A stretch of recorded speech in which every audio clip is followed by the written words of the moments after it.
Welcome to the MegaTeam Mastermind podcast, the ultimate resource for real estate team leaders who want to take back their time, scale their profit, and love their business again.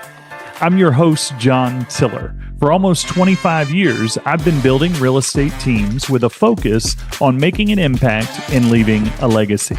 And I want to help you to do the same. In each episode, we have dynamic conversations with industry powerhouses, mega team leaders, coaches, and other thought leaders who are shaping the future of real estate teams. You'll discover the secrets to effective leadership and team building so that you can leverage your business to make an impact and to leave a legacy, all without sacrificing your family. This podcast is brought to you by MegaTeamMentor.com, where you can get a free detailed assessment of your real estate team's health, including a free customized scorecard that will quickly and objectively diagnose the strengths and weaknesses of your real estate team business. That's MegaTeamMentor.com for your free real estate team health assessment. Now, let's get started on the journey of growth, impact, and legacy building with today's episode. Welcome back to the MegaTeam Mastermind podcast, where we interview successful real estate MegaTeam leaders who will inspire you by sharing real-world stories of success and failure, building profitable real estate teams that make an impact and leave a legacy.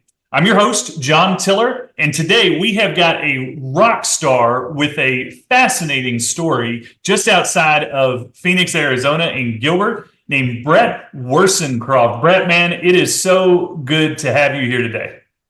No, I'm glad to be here. I appreciate you guys having me on. Yeah, man. You know, we did a little talking before we got started here, and your team, the Listing Llama team, you're selling right around 300 homes a year this year, and you only started 4 years ago. You've got 25 agents. Your price is ranging from $100,000 to $8.5 million, but an average of about $500,000 a year. And I know, man, you have a background in law enforcement, and then you came into real estate and just kind of hit the ground running. Tell me about that, and tell me about your story and what got you into real estate, and really, what do you attribute to getting off the ground and running so fast, so quickly, and getting there so quick? So originally, I tried to get my license when I was 18, went to real estate school. And then during that process, I ended up applying for the United States Border Patrol, and they hired me. So I was like, well, forget this. I'm just going to go do law enforcement. Went down to Yuma, Arizona, was down there for several years, transferred over to a different part of Arizona, Calexico in California. And then about 15 years into that, I ended up having a health condition. I went in for hernia surgery, and then I ended up dying in recovery. So they resuscitated me, gave me a pacemaker, and then I don't know how long it was, but about a year into that, the Border Patrol was like, hey, you can't do Border Patrol. You can't do law enforcement with the pacemaker. We can't have you out in the desert by yourself. So they gave me the option to retire or become a secretary. And I wasn't going to go watch everybody else have fun while I was sitting behind a desk. So I chose the retirement. Since I knew that retirement was coming, I'm like, hey, here's a good opportunity to get back into real estate. So got back online. This was right before COVID started. Was able to start my process, get my license. And then, funny enough, I started at Keller Williams. And the reason I ended up there was they were the only one that picked up the phone. So I went into Keller Williams, saw everybody had really good training, really good program, kind of watched everybody. And I think that came from my law enforcement, where I like to observe people and see what they're doing. So I would watch everybody do script practice, and they would be reading the script book made by Keller Williams. And as I watched that, I'm like, okay, I'm sure every other brokerage is doing something very similar. So if I don't read that script book, at least I'm going to sound different. And it's going to come from me instead of coming from a book that I read. And I knew if I read the book, I would probably just repeat it like a robot. So I just wanted to sound different. I had no experience. I had nothing except my life experience and my personality, and that's what was going to get me deals. So I jumped on Zillow and started calling for sale by owners. And whatever it was, right out the gate, people were like, sure, I'll list my property with you. And I'm like, cool. I was in this productivity coaching program. About 4 weeks in, I had about 5 to 6 listings in my career. So I went to my productivity coach and I said, hey, you're not teaching me anything. I'm like, I got 5 listings and I'm paying you 10% for what? And he's like, well, that's what you agreed to. And I'm like, I want out of the program. And he's like, I'm not going to let you out of the program. He's like, but I'll negotiate with you. I'm like, okay. He's like, why don't you teach the rest of the class what you're doing? And then I'll let you out after 3 transactions. So I agreed to that, taught the class, started going out door knocking. I still don't know what I'm doing at this point. I'm only a month in. Then about a month and a half into that, the owner of that, Keller Williams, they brought me in, they interviewed me, and they're like, we want you to run the productivity coaching program. I'm like, that's so good. Okay. So I took that over, ran that for like 6 months. And then as I was watching people, and the thing I focused on was just be yourself. If you guys can just be yourself and stop worrying about the real estate transaction and just worry about the relationship that you have with the person, real estate's going to happen. We can never really determine when somebody's going to buy a house, but we can be that source of knowledge and a point of reference they can go to when it is time. So be a value in their life. And when they're ready, the real estate's going to happen. And that was me. I didn't want to be a pressure salesperson. I just wanted to go be people's friends that happens to sell real estate. So ran that productivity coaching program for about 6 months. And then I got, not an argument, but we didn't see eye to eye on how the program should be ran. So then I told him, I was like, well, I'm just going to form my own team. So built my own team, hired on 10 agents, didn't have a TC, didn't have anything. It was just me and 10 agents trying to figure it out. But probably my biggest mistake was not getting a TC right out the gate. I was using other people's TCs. Finally, I met Rhonda, our current TC, and we paid to have her trained by one of the best that we knew. And that was my first hire, was my TC. And then that's the story up till, we've been hiring more agents and moving forward. But I attribute a lot of my success to the Border Patrol and things that I've learned from there and experiences.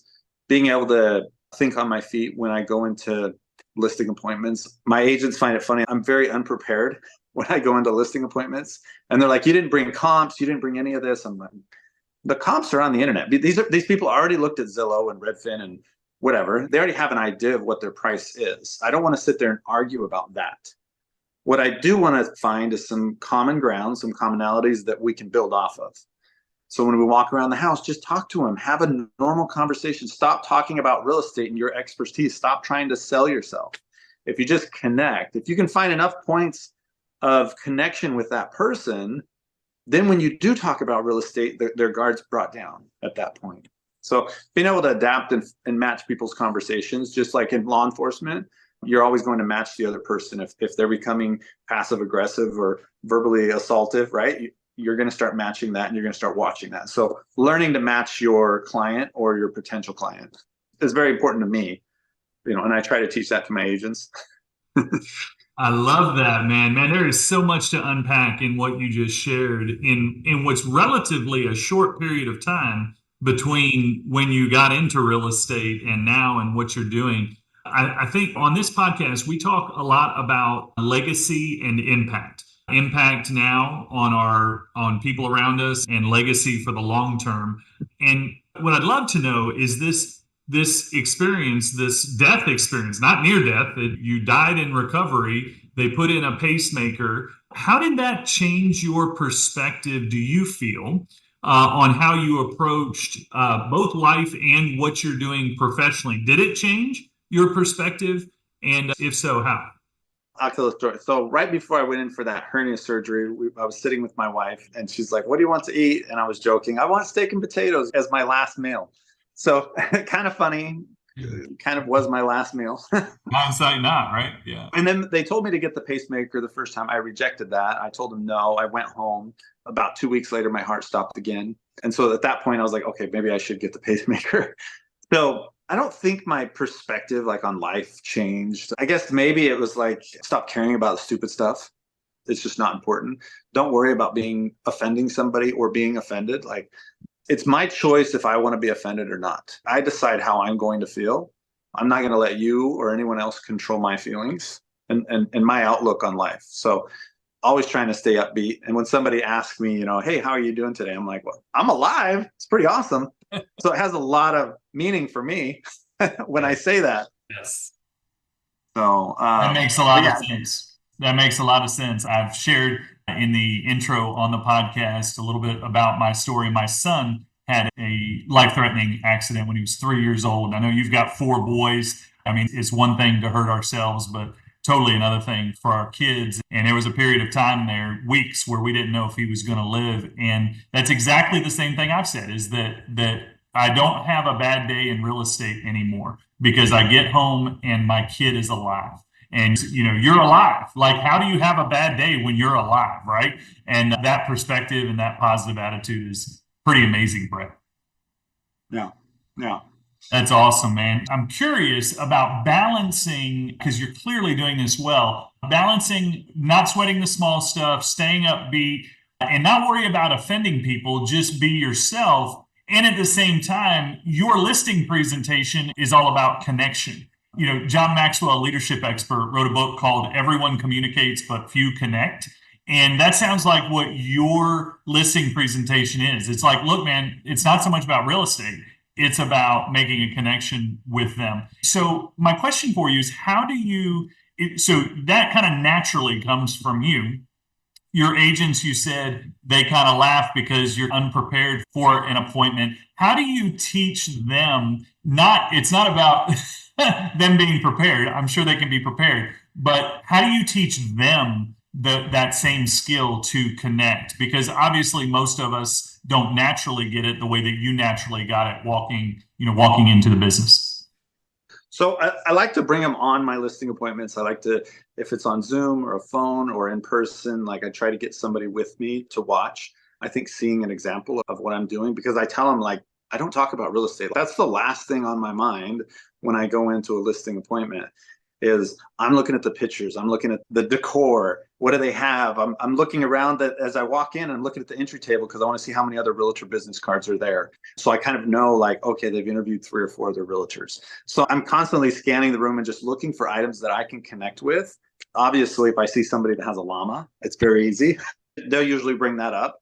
But just having a natural conversation, I just think that brings that person's guard down as soon as they can relate to me.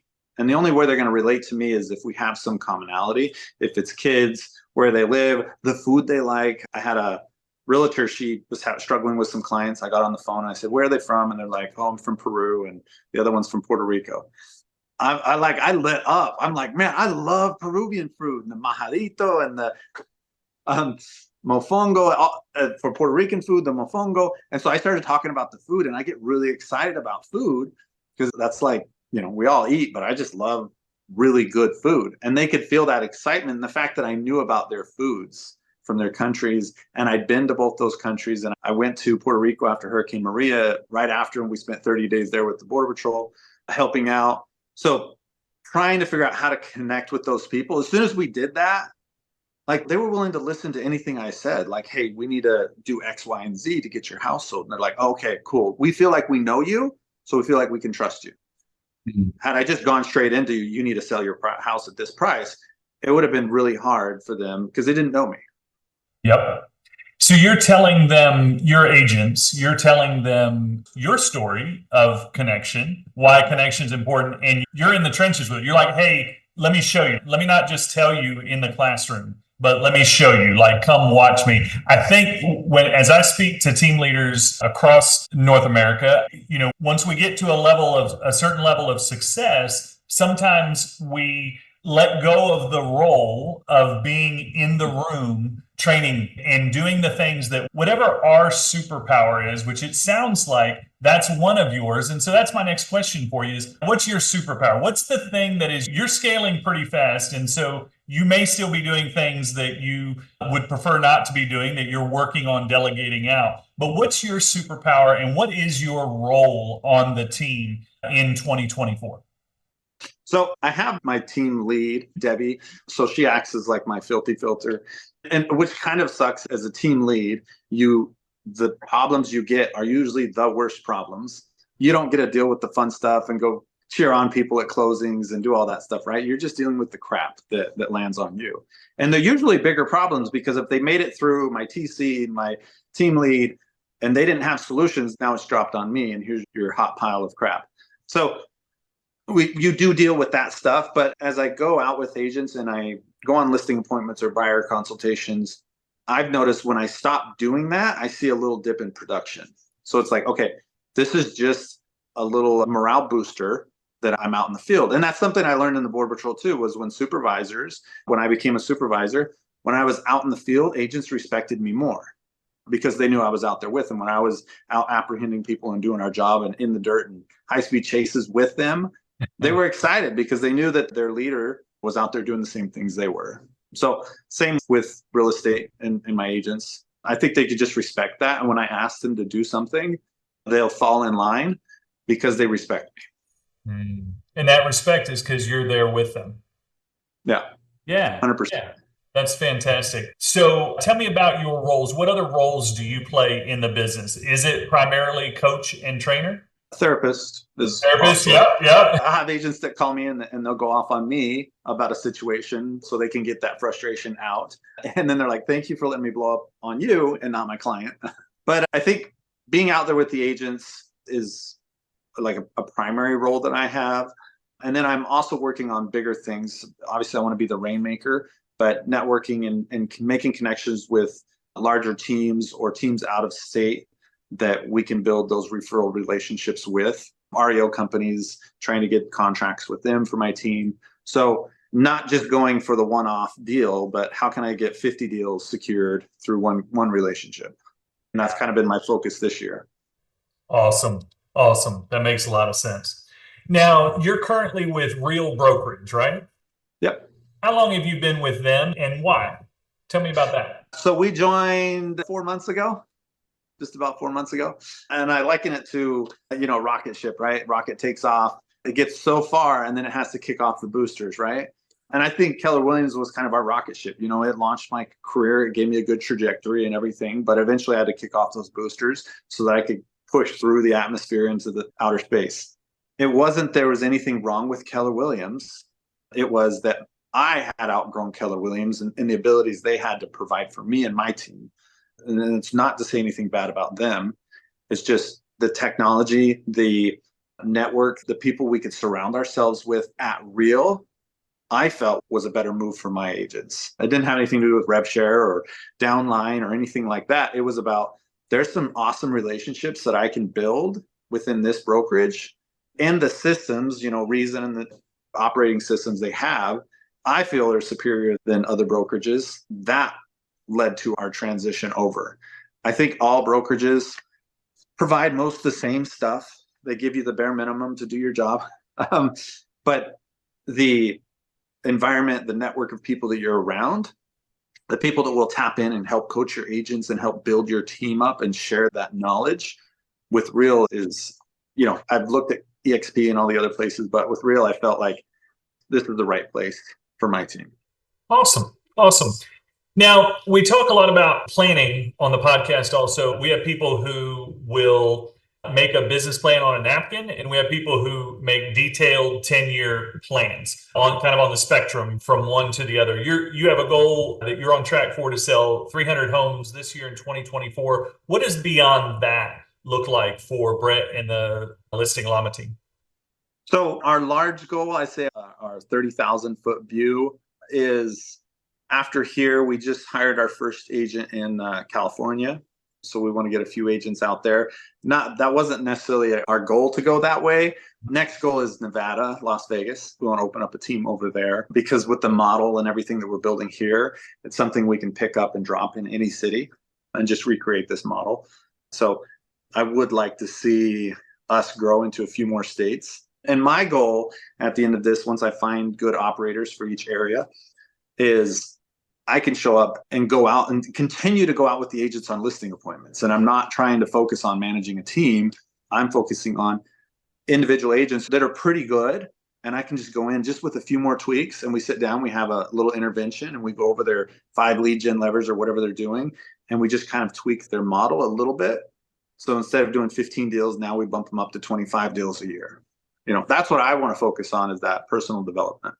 That sounds great. Sounds like you're a coach at heart. Personal development is a big deal for you. I think a lot of team leaders, that's the case. So with team leaders that I've talked to and myself, we all have this, expansion is great, right? Like most of us we're visionaries. We have a vision for something big, but we also know that acting too quickly can get us in trouble, right? So I've seen, and I'm sure you've seen, there are teams that have expanded into new markets, and it's actually been their Achilles heel. They've lost production overall because the main branch or office felt like they got the attention taken off of them, which is what they had. That's why they were there to start with, even in the worst case scenario. But even in the expansion office, even if the main office does well, in the expansion office, it's hard to launch your second location. It gets easier as you go to your second location, also known as your third and your fourth and beyond. So how do you temper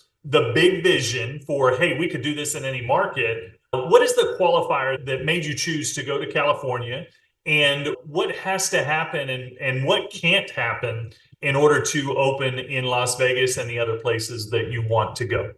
First, I'll preface all this. I don't read books. I don't. You can mention books about leadership skills and stuff like that. And Sure. Maybe I've heard of them, never read them. Sure. I do a lot based on how I feel and what I feel is the right thing, and how I want somebody to guide me in those situations. And I don't give myself enough credit. Like, I have these 10-year plans. They may not be in paper, but subconsciously I'm making moves as we move towards that 10-year plan. And I don't realize it until I'm like, oh, this is exactly what I wanted. For example, when I started my team, I knew I needed somebody that could help run my team, that was the leader, like a me, but that the people knew, love, and trusted. And I needed somebody that could fill that position. And her name's Debbie. And she does that for my team. And when we left Keller Williams, the first thing I did, when I decided that I was like, this is the right decision, I never mentioned it to anybody. I investigated. I said, I think this is the right decision. I then went to Debbie and I said, Debbie, this is what I think. And she said, no. She's like, I'm not leaving Keller Williams. And then I told her, I said, Debbie, I can't leave without you, because over half my team will not follow me. They follow you. And I need you to come with me. And so I was like, just be open-minded and let me show you all of the things that I think will improve our team. And then you make a decision. If it's no, I'm fine with that. But you are such a intricate part of this team, and they look up to you so much that I can't leave without you. You have a chokehold on my team. So finding somebody, and that's a very dangerous game to play, where they're loyal and they're not just going to break off and run off and do their thing, right? But finding those types of people that can lead your team as well as you can, and they look up to that person. So I knew if I check out, and I've done this in the past where I'm like, I just need to check out for a month or 2 months, and Debbie takes over and everything's perfect. There's no drop in production, nothing, because they look at her, and she always is the first person they call. And then I'm the last resort as the person they call. So finding those people in different markets will be the hardest part. And I have some people in mind. For Vegas. California I ended up meeting an agent out there, and explaining what we do, and then running them through a pretty vigorous program of like, look, I'm going to challenge you. I'm going to give you goals every day, every week. I just need to see that you're going to listen and that you're going to be on the Zooms, and you're going to, took about 3 months for this agent of following us before we allowed them to come on the team. So trying to find people that are actually committed, and it's not just this. Every team lead has them. Somebody jumps on the team, you show them how to do something, they get one lead, and they're like, yeah, I don't want to pay you anymore, and they leave. Your splits are too high. I taught you how to do everything. Yeah, but I can do it now. Okay. Well, you bring up a couple of great points. It's all about the who, not the what, right? So you're picking your expansion markets, but you're considering other markets, because the ones that you're picking, you're going to look for the operators, the Debbies that will be good in those markets. But if somebody popped up in a market you weren't maybe necessarily looking at, and you're like, oh, wait a minute, they could be my Debbie there. It's more about the who than the what. And that's a really, really great principle. I think of generally young, fast growing teams, they get involved too fast in a market without vetting out the who, because they think the what is good enough without the who. So that's a really good lesson. Now, talking about you mentioned, if this agent who says, hey, I want to go somewhere else for a higher split, and, but hey, I taught you everything. Like, this is the team leaders. It's probably one of the top 3 dilemmas of a team leader, right? Is I teach them everything. And we all have a name. Mine was Linda. It was the first person that I trained from 0 to 150 net take home income in her first year 20 years ago. 150 net take home. That would be what, 250 or 3 now. And she left me for a 5% higher split. And I said, man, I got to do something different about that. What do you do to ensure against investing all this upfront time as a team leader, coach, and trainer, and then they just walk away? So I'm huge on loyalty. My title company, my lenders, like I'm really big on loyalty with them, my vendors, my agents. I'm an open book about what we do. I have no secrets about this is my lead generation. If you want to learn, great, you can come learn. I'm not going to answer the mundane questions. You can go jump on YouTube and figure that out. But if you want to actually learn how to get REO contracts or networking with other agents in other states, I will show you that.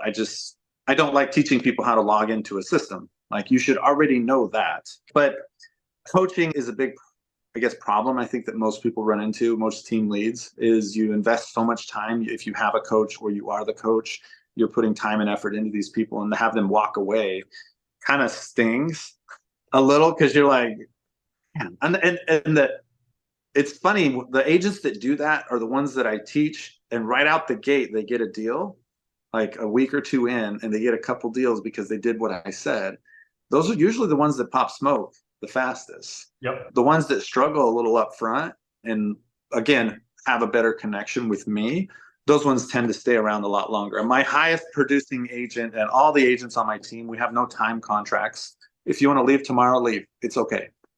Take your leads, go, run. You can take all your business with you. I am not going to set you up for failure. I don't want, and this will burn me at some point, I understand. I don't want an agent to be on my team because they're obligated or because their business would suffer by staying on my team. I just don't want your attitude there. It's okay. Leave. We will be fine without you. But my team will suffer if you bring a pissy attitude into that environment. So just walk away. It's okay. So loyalty, and I know I'll get burned in the future. Those agents know that I teach them everything I know. The successful one, the really successful ones, and they tell me, they'll call and they'll be like, hey, so-and-so tried to recruit me. They offered me X percentage and I told them to go pound sand. I'd never leave Brett because I know he's fair, honest, and I can trust him with everything. So I'm just relying on that. Yep, that's so good. We always tell our agents that you are the part of being here is being recruited by others. If you're on our team, you're cream of the crop. If you're on our team and have stayed on our team, then you're cream of the crop, and everybody else, you're going to be getting recruiting calls, and that's a win. You should be getting recruiting calls. And that is a turn. The old school teams, the team agreements are worded so that there are severe legal penalties for taking leads or for leaving without notice. And it was very team leader centric. And that just doesn't work anymore. And thankfully, most teams are shifting that way, where it's like, hey, listen, we're relationship based. We're expecting you to be relationship based, and we might get burned, but it's about loyalty, fairness, honest, and trust. And the truth is, that's the most profitable way to do business anyways. That's super cool, man. Super cool that you're out of the gates doing that.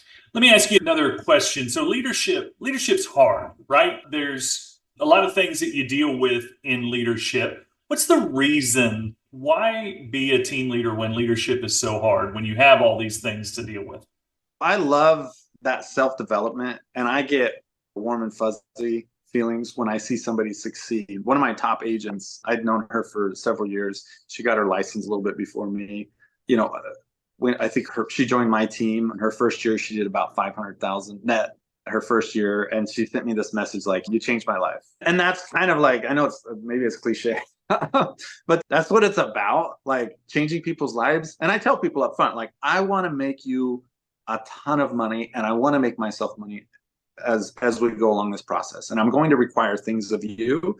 Yes, because I need to make money, but also it's because of for you, it's for your benefit that you do these things. I'm never going to ask you to do something that's solely for my benefit. It's always going to be for your benefit. And then my reward is secondary when that goal is accomplished. One of the new recruits on our team, I kept telling her, I'm like, if you just listen to me, you will have business. And she's like, okay. And I'm like, if you just do what I say, you will have business. She's like, okay. Finally, I sat down with her and I went through everything and I told her everything. I'm like, this is what I was talking about. She's like, oh, I thought you were going to ask me like something crazy to do. And she's like, this feels very normal. I'm like, the challenge is executing. I was like, that's the trick. I just laid it out for you. You know what to do every single day, 5 days a week for the entire year. And I can guarantee if you do this, you're going to hit 20 deals if you execute on this plan. I was like, and that's the biggest problem with every agent that doesn't succeed is they don't execute. Sure. I was like, so I gave you the tools. Now let's execute. And I'm going to check in every week to see if you execute. So you nailed it, man. The biggest issue that we all face as team leaders, right, is execution and people coming in. And sometimes life just gets in the way, right? And they have a legitimate reason not to execute. But either way, they're not. Most of them probably don't have a legitimate reason. Tell me about, number one, what's the number one thing that you do when you find somebody who's just not doing the things that they need to do? And then number two, what is the path off of the team? Do you just let them hang around and where it kind of affects culture and because we all know that producers don't want to be, people who are making the effort don't want to be around people who aren't making the effort. Tell me about your performance management and number one thing you do to help people who aren't executing. And then what do you do when people it's just clear they're never going to? Usually what we do we just went through this. We let 3 people go off of our team. But what we do is we have conversations with them, starting with, hey, man, I just want to sit down, do an evaluation, do an inventory. Let's debrief over the last 4 weeks. Most everybody in the team should be keeping a calendar where they jot down how many contacts they made each week and every day. Most of them, I would say their average they have to hit is about 10 contacts a day. You need to talk to 10 different people a day, 5 days a week. And if you do the math, you're going to hit 15 to 20 deals a year if that's your goal. So it comes down to just a math equation for me. So we'll have that conversation. We kind of go back through the last few months, where they're at. And then we go into their goals. Like, why are you here? I just want to understand what you're doing in real estate. What is the purpose of being here? Is it because you want friends? Or is it because you want money? I know we have a really cool environment and we have a really cool office and it's great to hang out in here. We got a TV and soda and whatever, but why else are you here? What is your why? And for me, a why is not my family. My family is not my why. That's my responsibility. My why is a 3-acre parcel in Gilbert with a house that I want and a pool and a big garage down the side where my team can run out of. That's my why. Travel the world. That's my why. My family is my responsibility, and I will do whatever I have to do to take care of my family. So understanding their why, and then going from there, and we do a quick evaluation of their lead gen, where they're at, and we allow them to really establish those goals. Let's reset, let's establish the goals, and we put them on a 3-week plan. Each week, we're going to meet for 3 weeks, and we're going to see where you're at. At the end of those 3 weeks, if they haven't hit those goals, then they'll be let off the team. And it seems short. I mean, there's obviously a bunch of steps going up to that, but I think 3 weeks, anybody in 3 weeks, if they're doing their lead gen every day like they're supposed to, at the end of 3 weeks, they should have some form of business. Man, that's gold right there. For anybody who tuned out while you're driving, now is the time to tune back in because that was gold. And really it started with, we know as team leaders, the only way, if there's any hope we have in being a catalyst toward someone's motivation, it's helping them tie their daily activities to their why, right? But I love what you said, and I don't think I've heard this said before because a lot of us do say, well, my family's my why. Your family's not your why.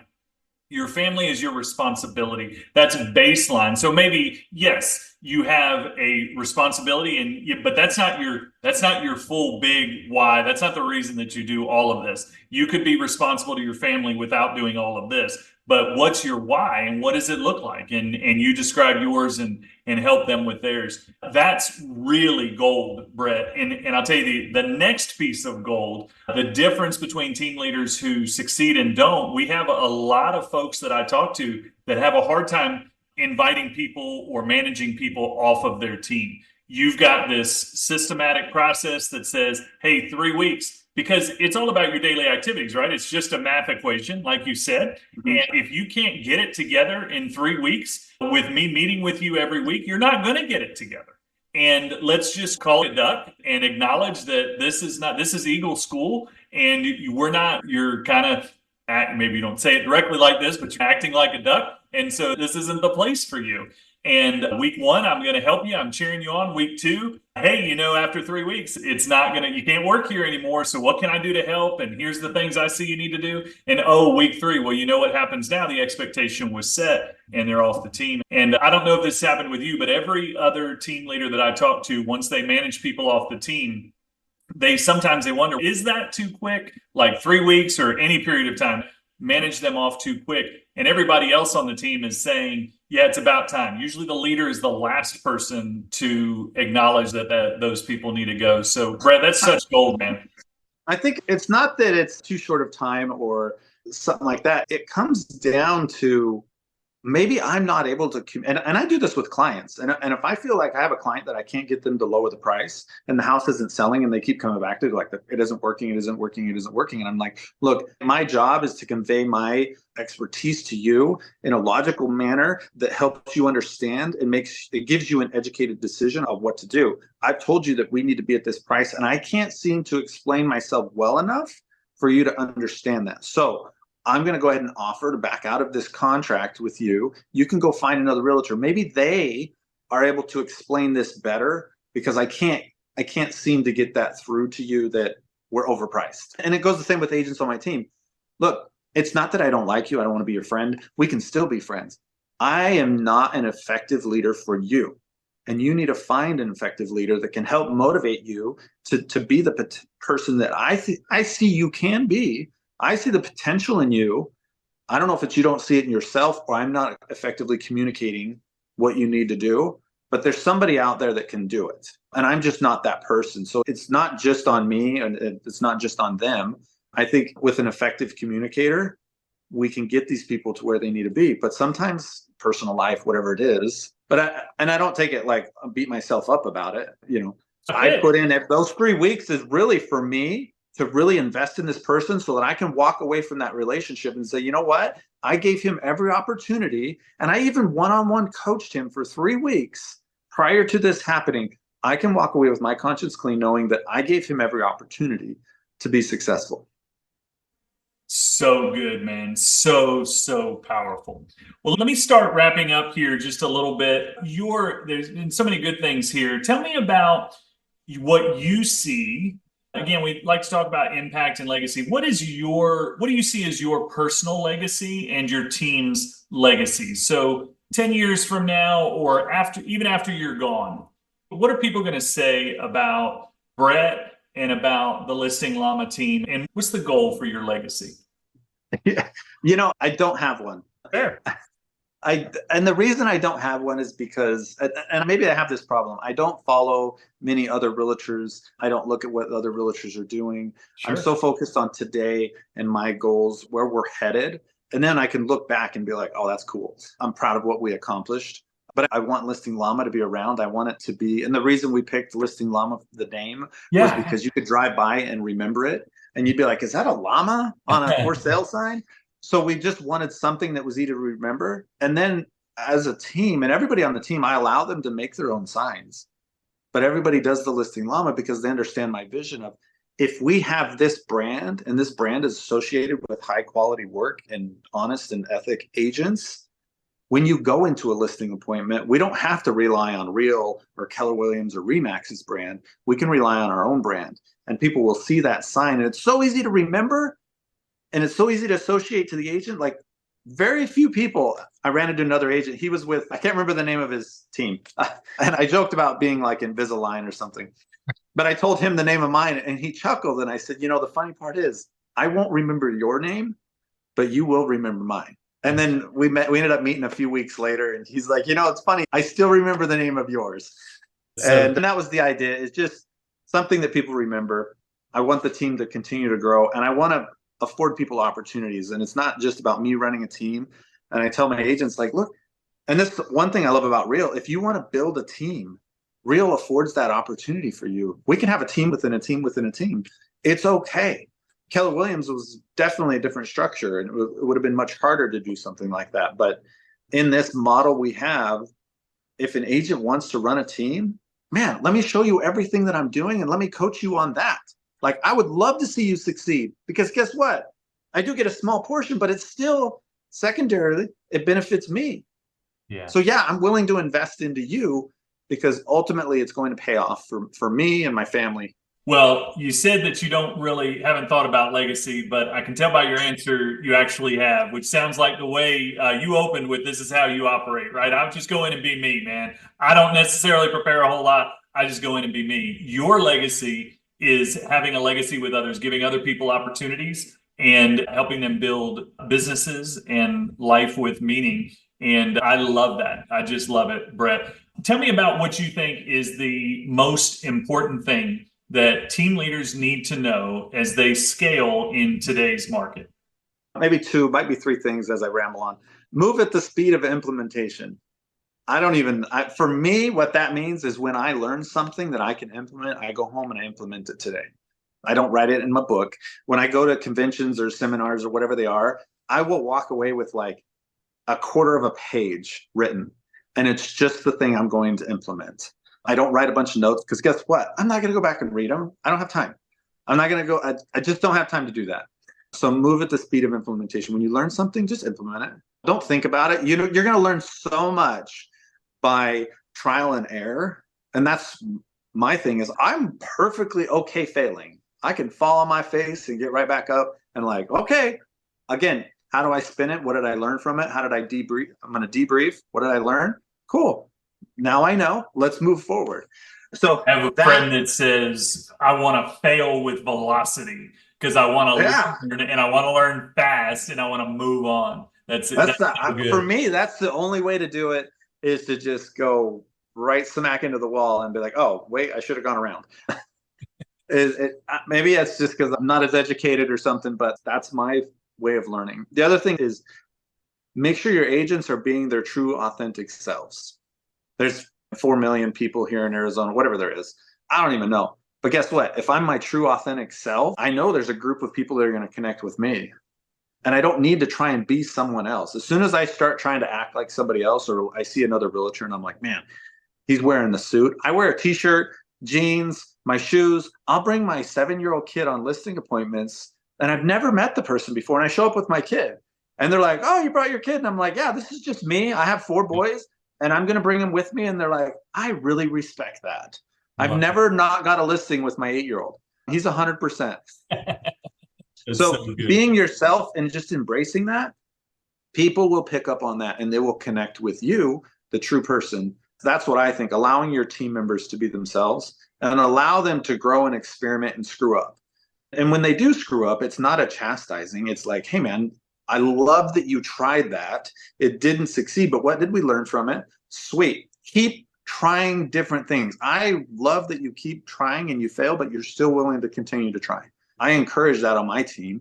It's okay to fail, just as long as you're learning something from it. So good, man. Three great answers to the most important thing for team leaders. Brett, today you have helped a bunch of us in growing our team. So thanks, man, for joining the show. Really appreciate it. Hey, if people wanted to reach out to you and get in touch with you, how can they reach you? So Instagram is List with Llama. Primarily operate on there. A website, listwithllama.com. Everything's List with Llama. And then my email is brett@listwithllama. Fantastic. Well, Brett, hey, super grateful for your time and investment today. Super excited to see you crush your goals going forward. Thanks again for being on the show. Thank you. Appreciate it. And that's a wrap. on another episode of the MegaTeam Mastermind. I hope you found some nuggets of wisdom that you can use to leverage your real estate team to make an impact and to build a legacy. A huge thank you to our incredible guest and, of course, to our sponsor, MegaTeamMentor.com, where you can get a free detailed assessment of your real estate team's health, including a free customized scorecard that will quickly and objectively diagnose the strengths and weaknesses of your real estate team business. That's MegaTeamMentor.com for your free real estate team health assessment.